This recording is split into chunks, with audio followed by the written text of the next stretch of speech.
Qaysi Xitoy laminatlari saraton kasaliga chaldirishi mumkin? Birinchisi, Xitoy laminatini ko'radigan bo'lsak, O'zbekistonga afsuski ko'p Xitoy laminatlari arzon zavodlardan ishlab chiqarib olib kiriladi. Bularda ko'pchilikda sertifikat, I1 sertifikati kuzatilmaydi va bu saraton kasaliga chaldirishga katta ehtimoli bo'ladi.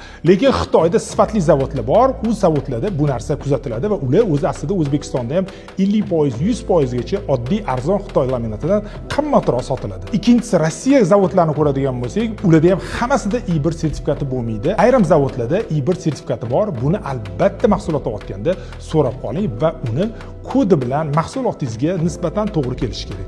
Uchinchisi, Turkiya mahsulotlariga keladigan bo'lsak, aksariyati Yevropa davlatlarining standartidan o'tgandan keyin ularda aksariyatida I1 sertifikati kuzatiladi. To'rtinchisi, Yevropa mahsulotiga keladigan bo'lsak, bularning hammasida I1 sertifikat bor.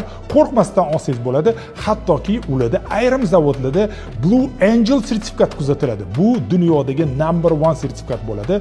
Bunaqa kuchli, ekologik, toza mahsulot, Blue Angel sertifikatli mahsulot olmoqchi bo'lsangiz, unaqada Yevropolga marhamat, pastdagi havoladan o'ting yoki bizga murojaat qiling. Biz sizga bu mahsulotni ko'rsatamiz va siz hech qanaqa qo'rquvsiz yashaysiz, maza qilib. Laminat parket bo'yicha ko'proq ma'lumot olmoqchimisiz?